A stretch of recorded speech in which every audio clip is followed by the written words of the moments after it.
Bienvenidos al segundo parcial. Bloque, la Tierra y el universo.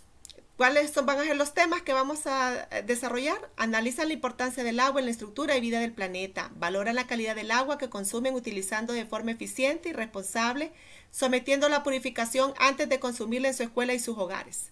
Describen los principales procesos de contaminación del agua y muestran sensibilidad para prevenirlos. Describen la estructura de la atmósfera y las características de cada capa, identificando sus componentes. Estos son los temas propuestos a desarrollar. Miremos el primero, que es la hidrósfera.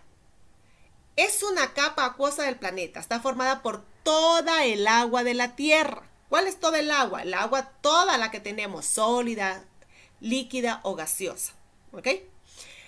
¿Qué es el ciclo hidrológico? El ciclo hidrológico es un ciclo biogeoquímico, que consiste en la circulación continua del agua entre la hidrósfera, atmósfera, litosfera y biosfera. Tenemos dentro del ciclo interno y ciclo externo. Ok, ¿a qué se refiere cuando decimos que es el ciclo externo? El ciclo externo es lo que nosotros podemos definir. Ok, cae la lluvia, se forma el agua en los ríos, en los océanos, los charquitos, luego caen los rayos del sol, eso sol hace que el agua se pase a estado de evaporación, se forme en vapor, ese vapor llega a formar lo que son las nubes, se da la condensación porque chocan esas nubes que son totalmente calientes, chocan con vientos fríos y entonces que se produce la condensación y se va a dar lo que es la precipitación y vuelve a caer el agua y vuelve otra vez el ciclo. Entonces, ese es un ciclo externo, ese que nosotros podemos verlo que está sucediendo. El ciclo interno consiste en la salida del agua del interior de la Tierra, son las aguas termales que decimos nosotros, ¿ok? Entonces, vean, dentro del ciclo hidrológico lo tenemos de dos formas, el ciclo externo y el ciclo interno, ¿ok? Ahora bien, ¿cuál es la fórmula química del agua? Nosotros ya sabemos que el agua está formada por dos átomos de hidrógeno y uno de oxígeno. ¿Okay? Esa es la fórmula química del agua. Los estados del agua ya sabemos que lo tenemos sólido, líquido y gaseoso. El sólido, ¿dónde lo podemos encontrar? En los icebergs, en las aguas congeladas de los océanos, en los granizos que caen cuando está lloviendo. Esa es agua sólida. ¿Ok? O cuando la sacamos de la refrigeradora del freezer, que también sacamos cubitos de hielo.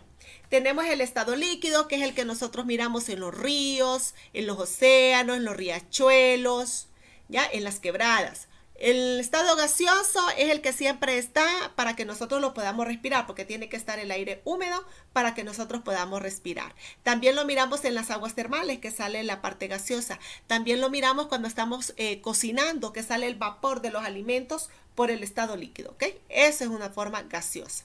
Ahora bien, el uso del agua. ¿Cuáles van a ser los usos del agua?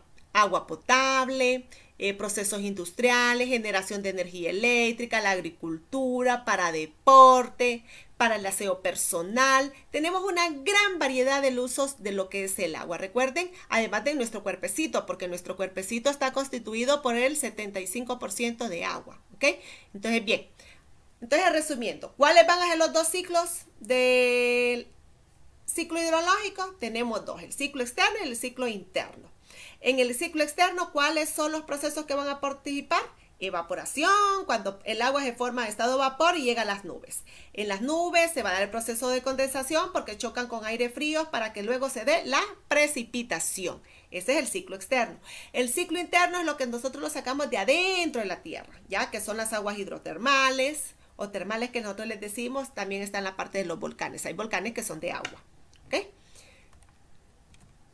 Propiedades físicas del agua. Las propiedades, las que más que nosotros conocemos. Hablamos de lo que es la densidad.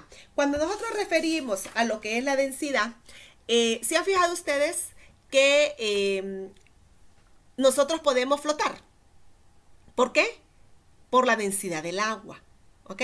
Cuando un cuerpo ya fallece, entonces el cuerpo sale a la superficie. ¿Por qué? Porque su densidad llega a ser menor a la densidad de lo que tiene el agua. ¿Se ha fijado que algunos insectos pueden caminar encima de lo que es el agua? De esos que tienen como unas patitas largas. ¿Ya? El que está abajo que hablamos, ¿por qué? Porque su densidad es menor que la densidad del agua. ¿ok?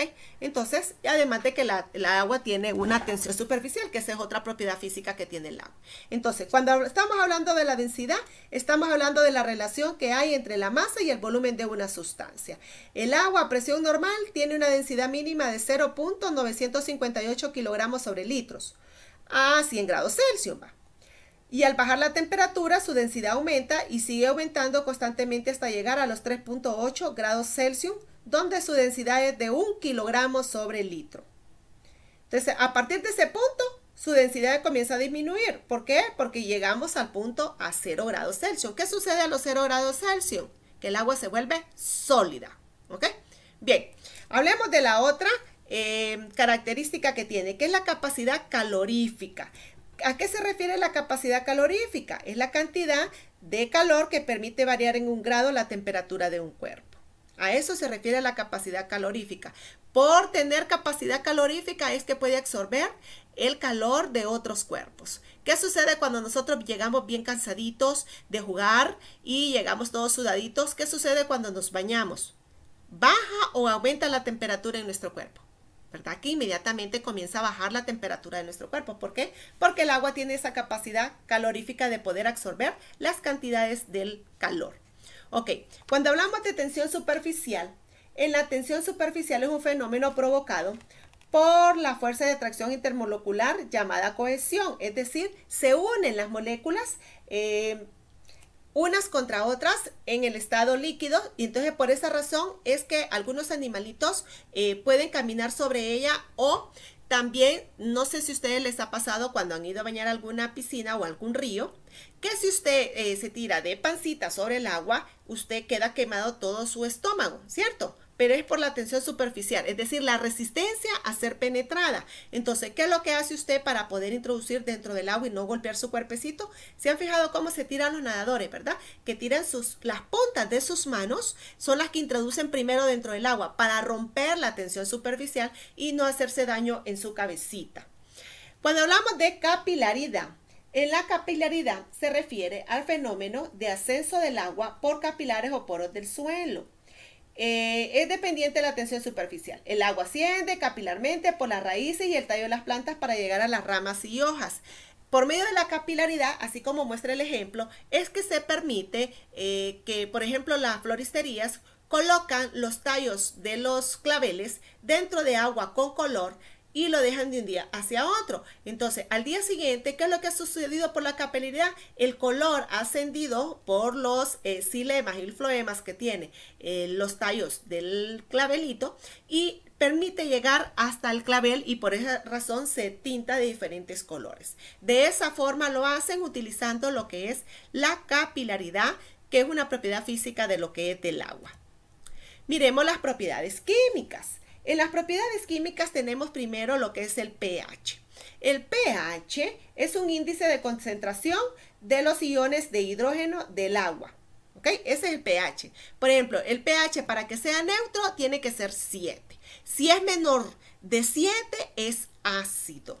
Si es mayor de 7 es alcalino. Ahora, ¿en qué nos ayuda esto? Esto nos permite en saber qué tipo de agua. Vaya, les voy a poner el caso. A las personas que les llega agua, que son aguas de pozo, ¿cómo será el agua? ¿Ácida o alcalina? ¿Se han fijado ustedes en la sedimentación que se da en las aguas que son de pozo? Es un tipo como de sal, ¿ya? Entonces, por esa razón son alcalinas, son aguas duras, son aguas que cuesta que el jabón haga espuma. ¿Okay? Entonces, por esa razón se les conoce como alcalina. Entonces, el pH es lo que nos determina la concentración de iones de hidrógeno en esa agua. La reactividad es la capacidad del agua de reaccionar con otras sustancias. Esa capacidad que tiene de poderse. ¿Se han fijado ustedes, por ejemplo, cómo le hace cuando usted coloca un alcacercer dentro del agua? ¿Se ha fijado usted cuál es la reacción que hace? Le hace shhh, ¿ya? Entonces vean ustedes, esa es una reactividad. Es la capacidad que tiene el agua de reaccionar con otras sustancias de acuerdo a su estructura molecular, ¿ok? Es decir, que va a reaccionar con anhídridos para formar oxiácidos, con los ácidos para formar hidróxidos y reaccionar con los no metales, y así sucesivamente hasta que se dan los hidratos. Ok. Cuando hablamos de acción disolvente, el agua es un elemento que se considera que es el líquido que más sustancias disuelve, a excepción de lo que es el mercurio, que el mercurio es el mejor disolvente que existe. ¿Ok? Pero el agua es el que se considera como segundo como disolvente, ya que es un líquido que disuelve casi todas las sustancias.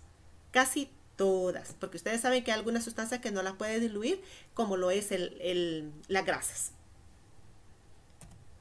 Miremos contaminación del agua. Bueno, cuando hablamos de contaminación del agua, jóvenes, si hablamos de lo que es la basura, yo creo que ustedes se han fijado el daño que ocasiona toda la basura que están tirando en Guatemala y viene a dar a nuestras costas de Omoa, que ese es el problema que se da todos los años, porque viene a dar toda la basura que esa gente tira en el agua y viene a darnos a nosotros a la costa de lo que es toda la parte de lo que es Omoa.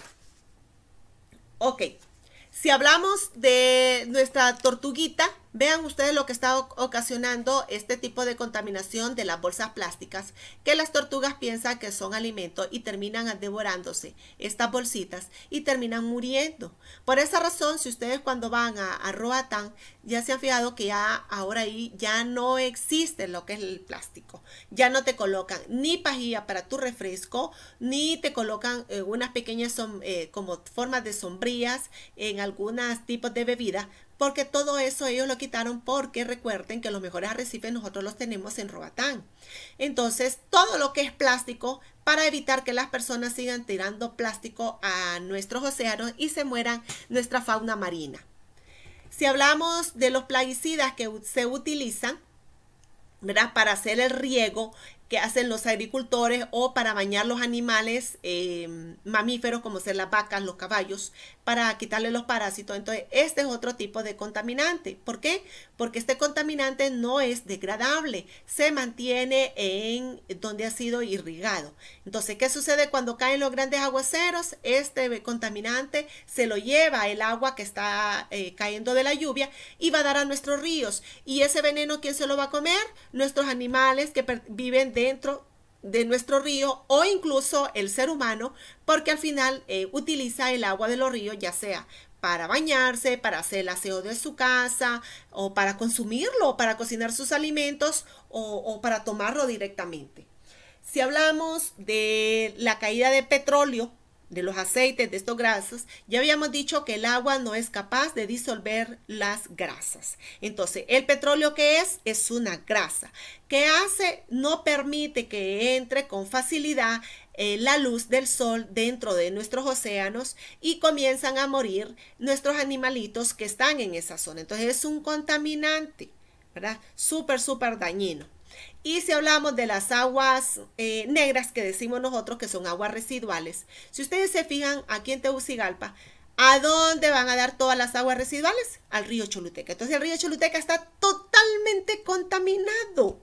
Por esa razón es que en verano esas aguas, el río Choluteca, cuando usted pasa cerca de ahí, siente un mal olor por el gran contaminante. ¿Por qué? Porque nosotros no tenemos la separación.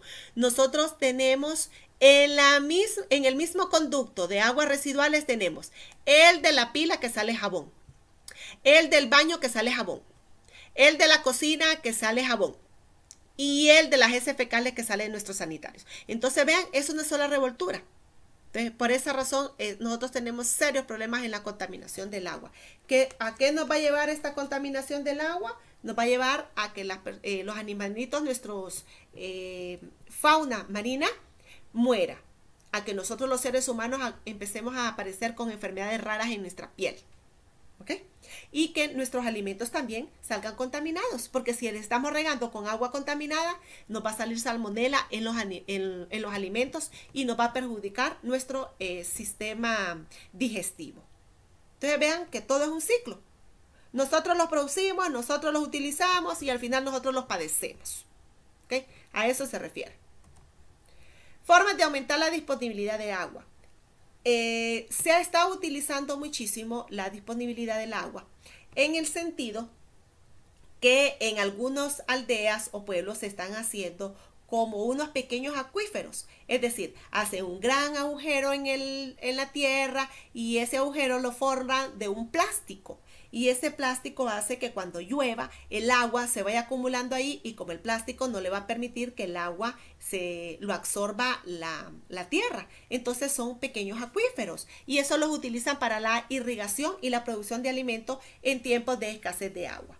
Tenemos el aprovechamiento de agua lluvia, que es la que estoy refiriendo, ¿verdad? Que la gente la está guardando, la está almacenando para luego utilizarla en la agricultura. Los embalses, nosotros aquí en Tegucigalpa pues tenemos dos grandes embalses, que se llama La Concepción y el otro se llama Francisco Morazán. Ya se está creando uno más, porque sí, nosotros tenemos serios problemas en verano con la disponibilidad de agua. Es más, hace 2 años creo que tuvimos el problema más serio, que era cuando solo nos daban una vez por semana y a otros les daban una vez cada 15 días. Entonces teníamos serios problemas con la disponibilidad de agua dulce.